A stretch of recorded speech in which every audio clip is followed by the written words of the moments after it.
करत करत अभ्यास के जड़मती होत सुजान, रसरी आवत जावते सिल पर परत निशान। आज मैं अपनी क्लास शुरू कर रही हूँ इस कोट के साथ। लेकिन ऐसा क्यों? भाई कभी कभी हमें मोटिवेशन की भी जरूरत पड़ती है। तो आप सभी जानते हैं इसका अर्थ, लेकिन जो नहीं जानते उन्हें मैं बता देती हूँ कि रस्सी के आने और जाने से जब कुएं से पानी निकाला जाता है, ये उस सिचुएशन की बात की जा रही है, पुराने टाइम की बात की जा रही है कि जब रस्सी के आने जाने से पत्थर पर निशान पड़ सकता है, वो पत्थर को काट सकती है। बार बार अभ्यास करने से सब कुछ पॉसिबल हो सकता है। बार बार प्रैक्टिस करने से, क्वेश्चंस पूछने से, अपने डाउट्स क्लियर करने से आप किसी भी एग्जाम को क्लियर कर सकते हैं। देखिए, बिना मेहनत के तो कभी किसी को कुछ नहीं मिलता, लेकिन जो मेहनत करता है वो कभी विफल भी नहीं होता है।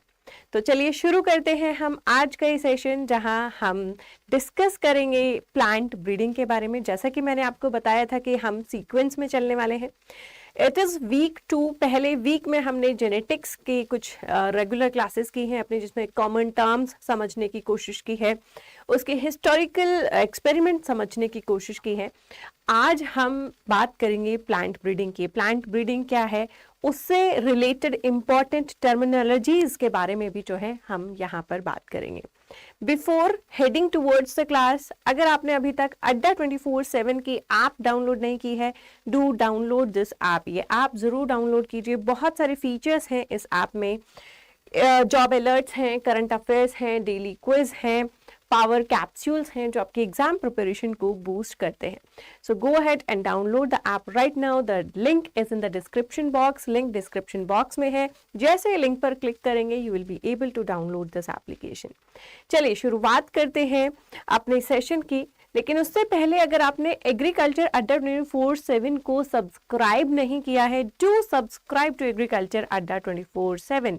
एग्रीकल्चर अड्डा 24/7 को सब्सक्राइब जरूर करें और बेल आइकन जरूर दबाएं, ताकि हमारी वीडियोस आप तक पहुंचे सबसे पहले। Be the first one two watch them. Now, आज की हमारी क्लास बहुत बेसिक रहने वाली है।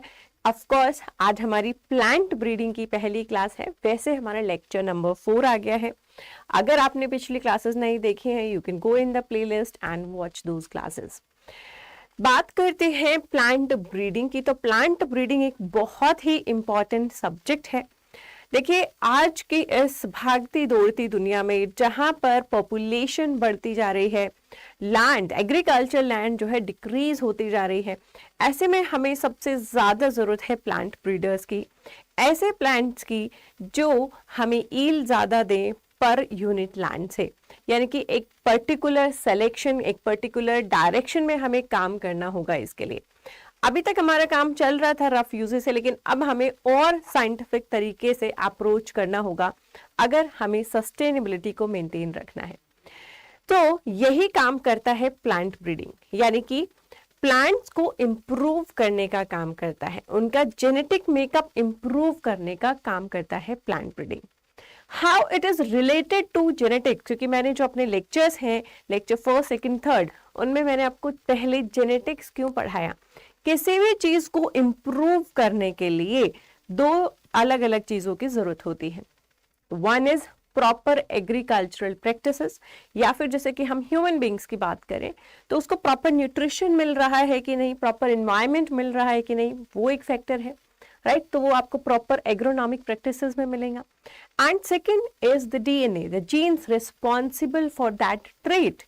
उनके बारे में हम पढ़ते हैं जेनेटिक्स में, लेकिन उन जीन्स को सिलेक्ट करके जो इफेक्ट आ रहे हैं, जो इंप्रूवमेंट्स आ रही हैं, उनके बारे में हम पढ़ते हैं प्लांट ब्रीडिंग में। प्लांट ब्रीडिंग को अगर हम प्रॉपर वर्ड्स में डिफाइन करें तो it is an art and science of changing the genetics of the plants in order to produce the desirable characteristics. Desirable characteristics produce करने के लिए, जो हम चाहते हैं वैसा बनाने के लिए जो हम चेंज कर रहे हैं, using some techniques, some art, some science, that is called plant science और प्लांट ब्रीडिंग। ठीक है, तो प्लांट ब्रीडिंग को आर्ट और साइंस क्यों कहा गया है? देखिए, science as I told it is related to genetics. जब तक आपको जीन्स, उनका रोल्स नहीं पता है तो आप आगे कैसे सिलेक्शन करेंगे? अदर देन दैट, आप इमेस्कुलेशन कैसे करते हैं, क्रॉसिंग कैसे करते हैं, सिलेक्शन कितना एफिशिएंट कर सकते हैं, this is not related to scientific things, this is related to your art, to your capabilities, है ना, आप कितने अच्छे से वो काम कर पा रहे हैं। सो इसीलिए इसको आर्ट और साइंस कहा जाता है। लेकिन जब भी हमें किसी इंटरव्यू में, किसी वाइवा में या कहीं पर भी हमें डेफिनेशन पूछी जाती है तो हम एक प्रॉपर वर्ड से डेफिनेशन नहीं दे पाते, क्योंकि डेफिनेशंस को चेंज नहीं किया जाता, it should be word by word same. इसीलिए सबसे छोटी, सबसे सिंपल जो डेफिनेशन है और जो मेरी फेवरेट है वो ये डेफिनेशन है, man directed evolution of plant for the benefit of Mankind. Man directed evolution, हमारी प्रकृति में इवोल्यूशन हो रहा है, हर चीज का हो रहा है, everything is improving with time, लेकिन मैन डायरेक्टेड का मतलब है कि इस प्लांट का जो इवोल्यूशन हो रहा है, जो इसमें इंप्रूवमेंट हो रहे हैं विद टाइम, वो अपने आप नेचर में नहीं हो रहा है, वो ऐसे हो रहे हैं जैसा ह्यूमन बीइंग उसे कराना चाह रहा है, राइट? इसीलिए इसको मैन डायरेक्टेड इवोल्यूशन कहते हैं। और ये इवोल्यूशन कैसा होना चाहिए? बेनिफिशियल होना चाहिए मैन काइंड के लिए, ह्यूमन बीइंग्स के लिए, अदर ह्यूमन बीइंग्स के लिए ये बेनिफिशियल होना चाहिए, ठीक है? So this is all about plant breeding. चलिए कुछ बेसिक टर्म हम आज प्लांट ब्रीडिंग की देखते हैं, ताकि आगे आने वाली क्लासेस में जब भी हम उन्हें यूज करें तो आपको ये क्वेश्चन नहीं रहे कि ये चीज क्या होती है, मुझे नहीं पता, right? From very scratch, from very basic, we will understand everything in these classes and stay tuned, क्योंकि ये हमारी जो सीरीज है वो काफी लंबी चलने वाली है और आपके हर छोटे से छोटे कंसेप्ट जो है इन सीरीज में क्लियर होने वाले हैं। चलिए तो चलते हैं अपने नेक्स्ट स्लाइड की तरफ, जहां दो टर्म यहां पर मैंने लिखी हुई हैं, डोमेस्टिकेशन एंड इंट्रोडक्शन। ये दोनों टर्म कभी कभी आपको कंफ्यूज करती हैं कि किस कॉन्टेक्स्ट में हम डोमेस्टिकेशन यूज करें या किस कॉन्टेक्स्ट में हम इंट्रोडक्शन को यूज करें। दोनों में ही अगर आप एक्ट देखेंगे तो बिल्कुल सिमिलर है ना? एक प्लेस से एक प्लांट को उठाया गया है और दूसरी जगह उसे लगाया गया है। Then what is domestication and what is introduction? देखिए, डोमेस्टिकेशन का मतलब है एक ऐसे प्लांट को आप लेकर आए हैं जो बिल्कुल वाइल्ड है, यानी कि उसमें नेचुरल सिलेक्शन ही हुआ है, अभी तक उसमें ह्यूमन इंटरफेरेंस नहीं है, वो ह्यूमन मैनेजमेंट के अंतर्गत नहीं आया है, वो फॉरेस्ट में, रोड साइड में अपने आप डेवलप हुआ है, अपनी जिंदगी अपनी मर्जी से जी रहा है, पूरा वाइल्ड टाइप है। ऐसे पौधे को जब आप ह्यूमन मैनेजमेंट के अंदर लेकर आ रहे हैं, उसको लेकर आकर अपने फील्ड में लगा रहे हैं, उसे फर्टिलाइजर, पानी सब दे रहे हैं, तो आप एक वाइल्ड प्लांट को ह्यूमन मैनेजमेंट के अंदर जब फर्स्ट टाइम लेकर आते हैं, दैट इज कॉल्ड डोमेस्टिकेशन। इसको हम डोमेस्टिकेशन कहते हैं। जैसे कि हम पेट्स पालते हैं, है ना? अब कुत्ता जो है, कुत्ते का जो बेसिक नेचर है वो वाइल्ड है, या फिर कोई गली का कुत्ता है ना? तो अब गली के कुत्ते को आप अपने घर में लेकर आ गए, दूध पिलाने लगे, खाना खिलाने लगे, तो आप उसको पालने लगे, है ना? तो आप उसको डोमेस्टिकेशन कर रहे हैं, क्योंकि आप बिल्कुल एक वाइल्ड रॉ स्पीशी को अपने घर, अपने मैनेजमेंट के अंदर लेकर आए हैं। इंट्रोडक्शन क्या होता है? इंट्रोडक्शन का मतलब होता है कोई और प्रॉपर वैरायटी डेवलप की गई है ना? इट इज नॉट वाइल्ड, ये वाइल्ड नहीं है, ये प्रॉपर वैरायटी डेवलप की गई है कहीं और, किसी और कंट्री में, कहीं और रीजन में, एंड वहां से उठाकर आप इसको अपने रीजन, अपनी कंट्री में लेकर आ चुके हैं। यहाँ पर आपने उसे लगा कर देखा, कभी कभी वो डायरेक्टली लग जाती है, कभी कभी नखरे करती है, तो इसको कहते हैं इंट्रोडक्शन, ठीक है? तो डोमेस्टिकेशन वाइल्ड स्पीशीज का होता है, इंट्रोडक्शन होता है किसी एक रीजन से ट्रांसफर करना दूसरे रीजन पर, जहां पर इन दोनों रीजन्स का क्लाइमेटिक कंडीशंस, वेदर कंडीशंस अलग अलग हो सकते हैं, और इसी वजह से स्पीशी जो आप ट्रांसफर कर रहे हैं वो अलग तरीके से बिहेव भी कर सकती है। इसको कहा जाता है इंट्रोडक्शन, ठीक है? जैसे कि सेमी ड्वार्फ वीट्स हमने इंट्रोड्यूस किए थे, है ना? Primary introduction and secondary introduction, ये दो टर्म्स भी आपने सुनी होंगी। प्राइमरी इंट्रोडक्शन ऐसे इंट्रोडक्शन होते हैं जिनको आप डायरेक्टली एक प्लेस से दूसरे प्लेस ले जाते हैं, तो वो ज्यादा नखरे नहीं करते, it is stable in that new environment, है ना? जैसे कि आप अपनी नानी मासी के घर जाएं and you are used to that, है ना? तो आप वहां पर आराम से रह रहे हैं, पीसफुली रह रहे हैं, आपको कोई दिक्कत तकलीफ नहीं है, तो ये प्राइमरी इंट्रोडक्शन है। लेकिन अगर हम दूसरे प्लेस से जो प्लांट लेकर आ रहे हैं उसमें हमें अच्छी रिजल्ट्स नहीं मिल रहे, हमें उसमें प्रॉपर या तो सिलेक्शन करना पड़ रहा है या हाइब्रिडाइजेशन करना पड़ रहा है, क्योंकि हम उसको डायरेक्टली रिलीज नहीं कर सकते अपनी कंट्री में, वो अच्छे से हमें रिजल्ट नहीं दे रहा है, ऐसे इंट्रोडक्शंस को हम सेकेंडरी इंट्रोडक्शंस कहते हैं। अब एक छोटा सा होमवर्क मैं आपको यहाँ दे रही हूँ जो आपको कमेंट बॉक्स में बताना है मुझे, what are the examples of primary introduction in crops and what are the examples of secondary introduction in crops, especially in reference of wheat. wheat में कुछ varieties ऐसी हैं जो primary introduction से आई हैं और कुछ variety ऐसी हैं जो secondary introduction से आई हैं। बहुत famous ये varieties हैं, इनका नाम आपको जो है मुझे comment box में बताना है, ठीक है। चलिए चलते हैं आगे, और नेक्स्ट जो हमारी दो टर्म आती है वो आती है सिलेक्शन एंड इंट्रोगेशन, ठीक है। सिलेक्शन एंड इंट्रोगेशन क्या है? सिलेक्शन का मतलब सेलेक्ट करना, जैसे कि जब आप किसी भी शॉपिंग मॉल में जाते हैं तो आप क्या करते हैं, you select for the particular colour, आज मुझे ब्लैक कलर की ही टी शर्ट लेनी है, can you select for your size, मुझे एम साइज आने वाला है या एस साइज आने वाला है, राइट। तो फिर आप उसका स्टफ देखेंगे कैसा है, तो आप पर्टिकुलर सिलेक्शन करें, क्योंकि आपके माइंड में एक इमेज बनी हुई है कि मुझे अपने लिए एक ऐसा आउटफिट चाहिए, और आप उसी इमेज के हिसाब से उस मॉल में, उस दुकान में सिलेक्शन कर रहे हैं, राइट। उसी तरीके से प्लांट्स में सिलेक्शन किया जाता है। हम अपने माइंड में एक पिक्चर बनाते हैं, हमें एक हाई यील्डिंग प्लांट चाहिए या हमें एक डिजीज रेजिस्टेंट प्लांट चाहिए।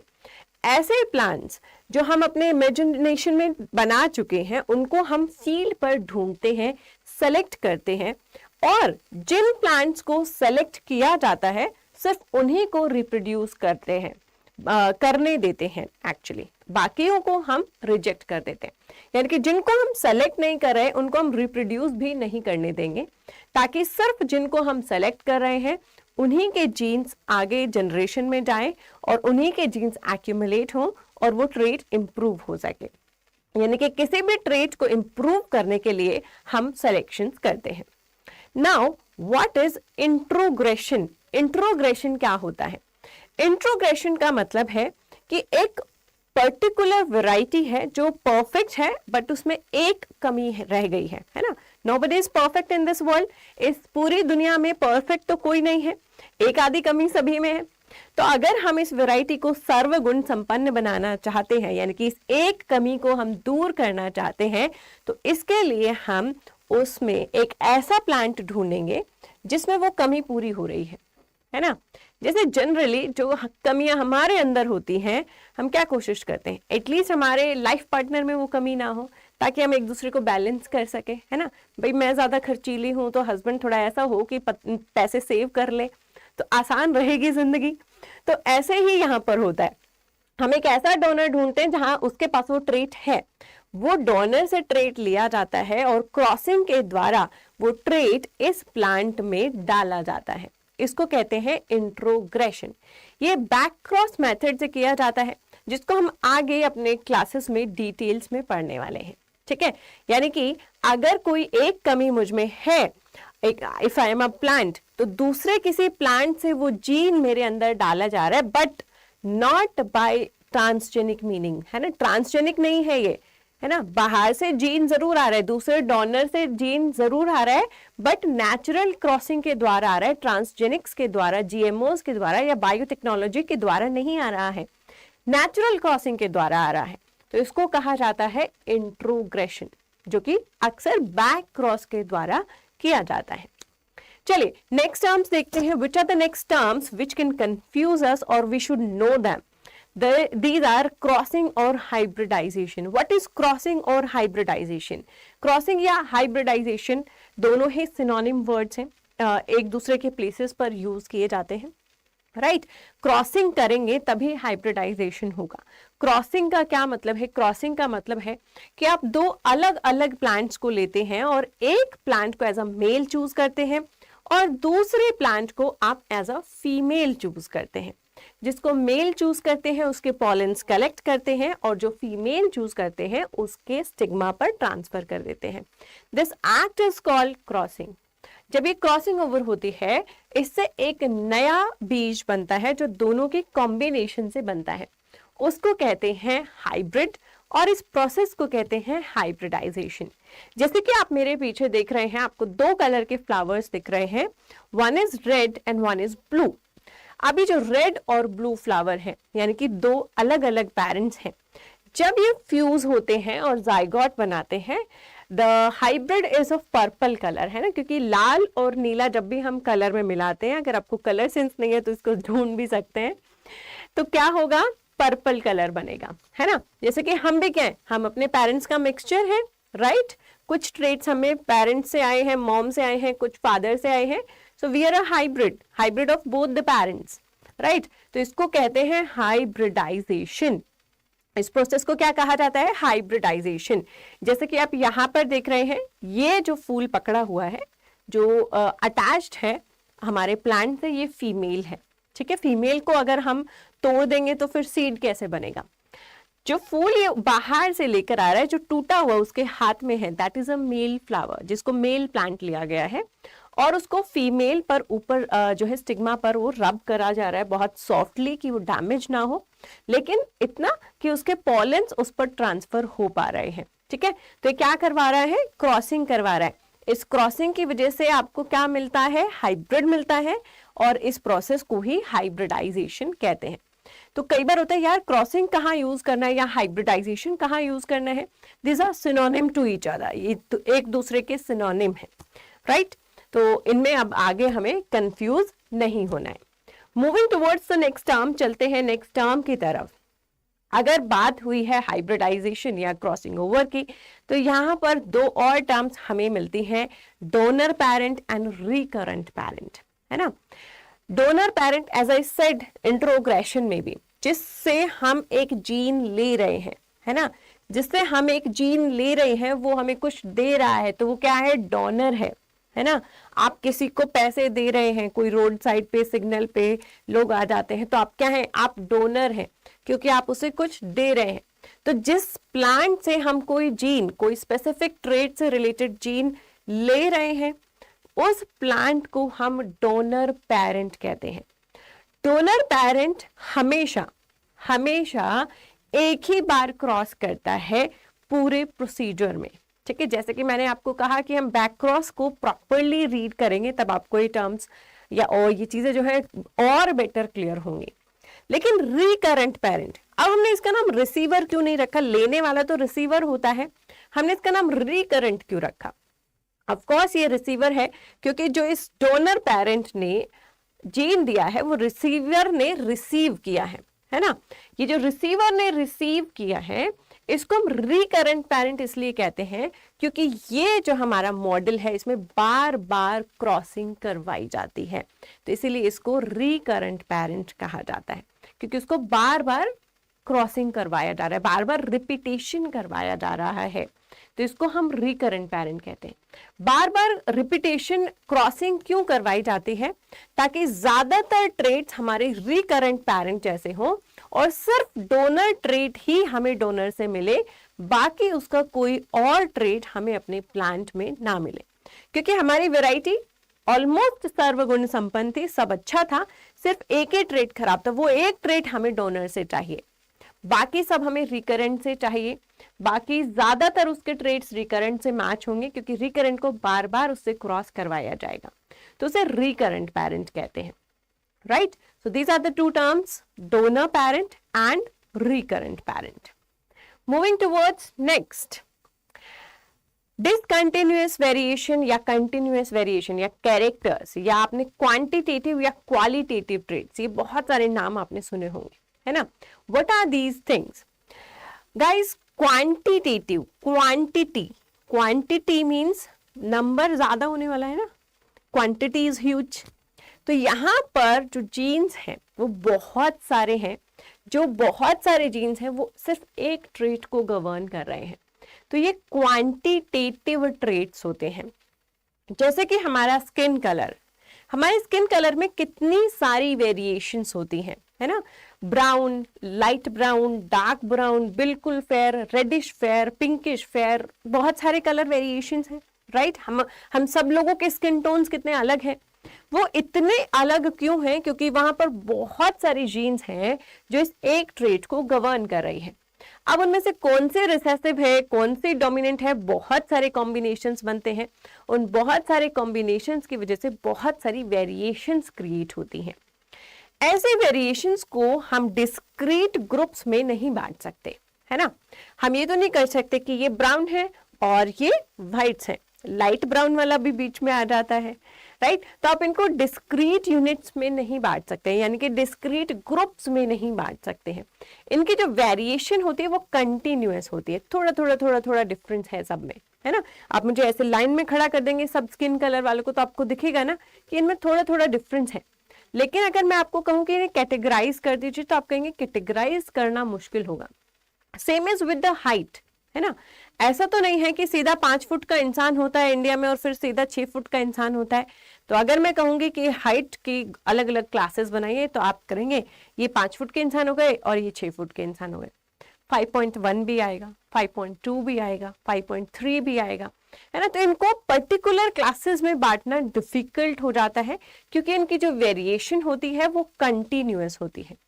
वही क्वालिटेटिव जो ट्रेट्स होते हैं क्वालिटी पर ध्यान देते हैं, है ना, वो क्वांटिटी पर ध्यान नहीं देते। तो quality means which are govern by few genes, जिन ट्रेट्स को सिर्फ एक या 2-4 जीन्स ही गवर्न करती हैं, ठीक है। तो हम जब प्रॉपर डेफिनेशन में लिखते हैं जब तो लिखते हैं फ्यू जीन्स, लेकिन जो हमारे अंदर कंसेप्ट बनता है ना माइंड के, वो क्या बनता है, एक जीन ही गवर्न करती है ना।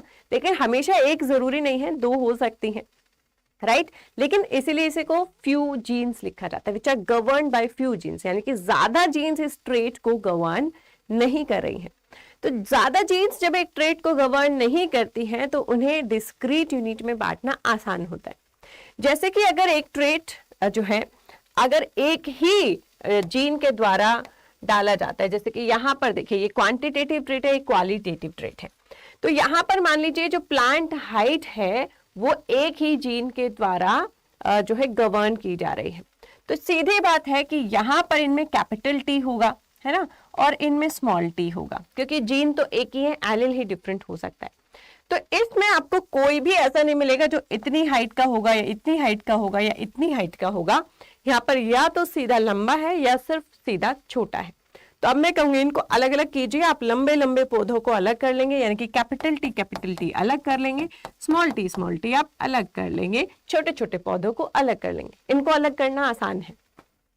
यहाँ पर वेरिएशन थोड़ी कंटिन्यूअस दिख रही है आपको, है ना, क्योंकि यहाँ पर ये एक जीन से गवर्न नहीं है, बहुत सारी जीन से गवर्न है।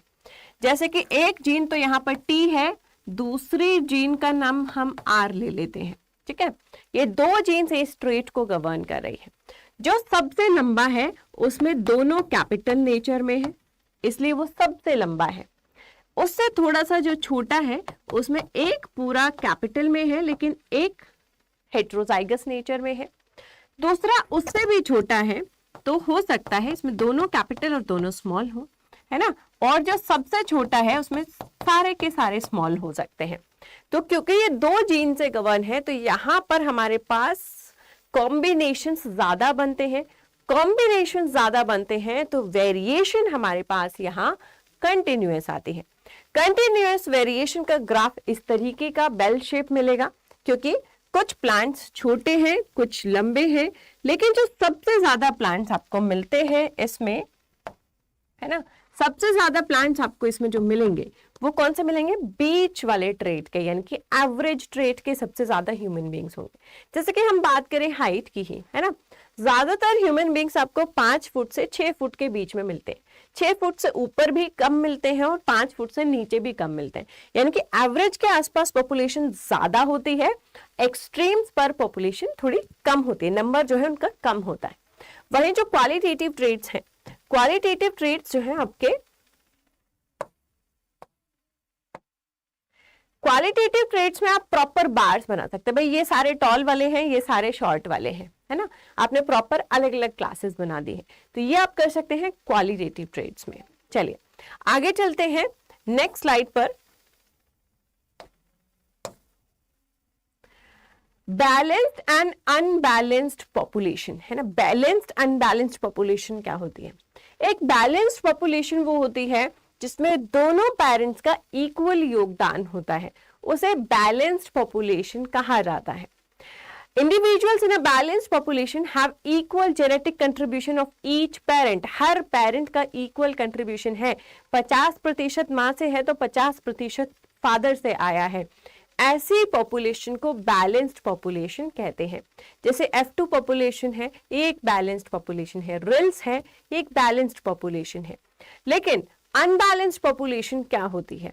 अनबैलेंस्ड पॉपुलेशन का मतलब है कि एक पेरेंट का ज्यादा इफेक्ट है देन द अदर वन, है ना। एक का कंट्रीब्यूशन ज्यादा है, दूसरे का थोड़ा कम है। Individuals do not have equal genetic contribution from each parent. Her parent से इक्वल कंट्रीब्यूशन नहीं है।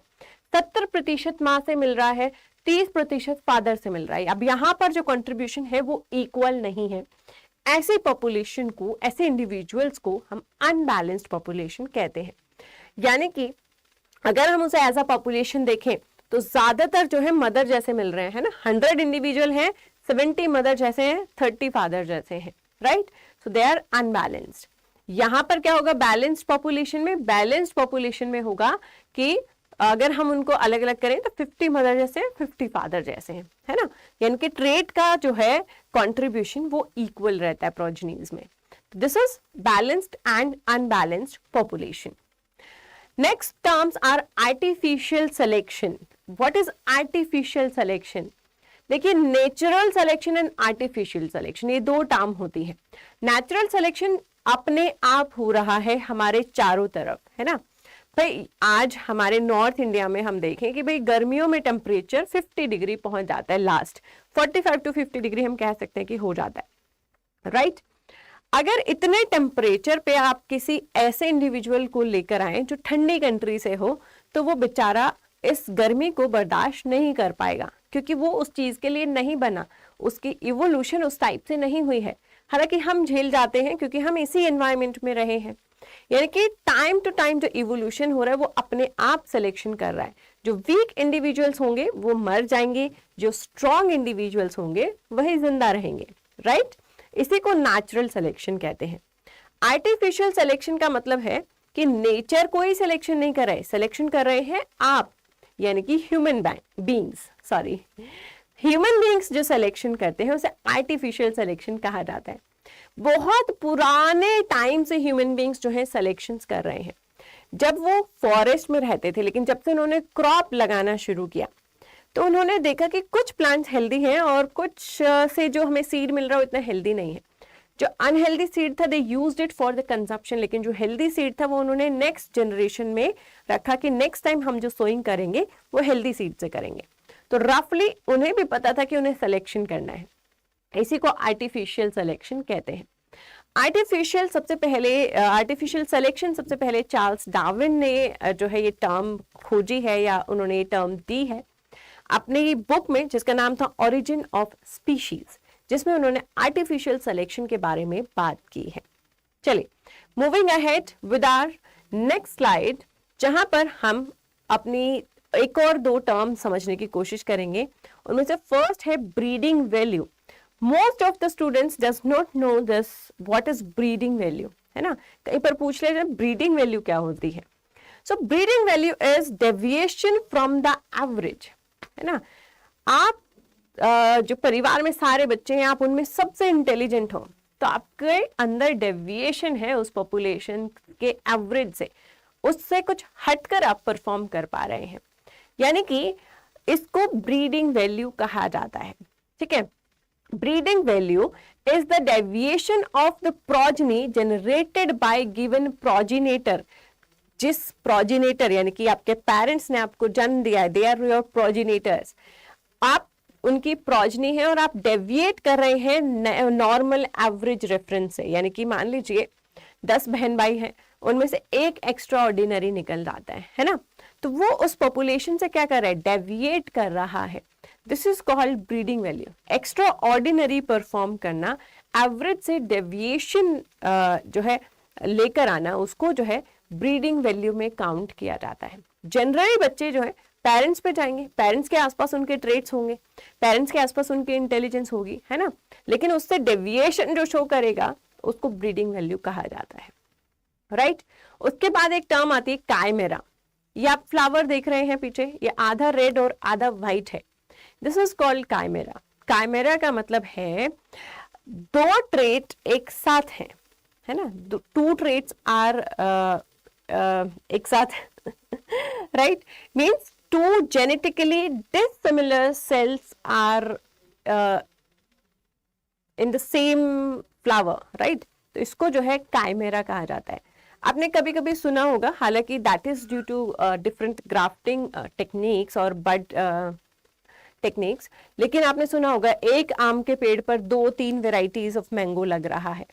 तो अगर हम उसे ऑन द होल देखें तो हम उसे काइमेरा कह सकते हैं, इट इज अ काइमेरा, है ना। उस पे अलग अलग टहनियों में अलग अलग जीन्स हैं, तभी तो उस पे अलग अलग वेराइटीज के जो आम है वो लग पा रहे हैं। जैसे ये फ्लावर है, तो इसमें जो हमारे सेल्स हैं जो रेड कलर के हैं या जो व्हाइट कलर के, वो एक दूसरे से कहीं ना कहीं जेनेटिकली डिफरेंट है, but they are living in the same flower, तो इसको काइमेरा कहा जाता है, right. In botany, a plant or a part of the plant which is a mixture of two or more genetically different cells, दो या दो से अधिक मिक्सचर हो सकते हैं और ये सेल्स जेनेटिकली एक दूसरे से डिफरेंट हैं, तो इसको काइमेरा कहा जाता है। यानी कि ये जो रेड और व्हाइट जो आपको फ्लावर के कलर दिख रहे हैं, ये सेल्स जेनेटिकली एक दूसरे से कुछ ना कुछ डिफर कर रहे होंगे। क्या डिफर कर रहा होगा? एक ऐसी जीन जो रेड कलर का पिगमेंट बना रही है वो इसमें एक्टिव है और इसमें नहीं है, तो ये जेनेटिकली डिफरेंट है लेकिन एक साथ है। ऐसे जो कैरेक्टर्स होते हैं उन्हें हम काइमेरा कहते हैं। जैसे कि rare of the rare case हो जाता है, एक आंख का रंग नीला है और दूसरी का ब्राउन है ना, ऐसा रेयर केस होता है, that is a chimera kind of example.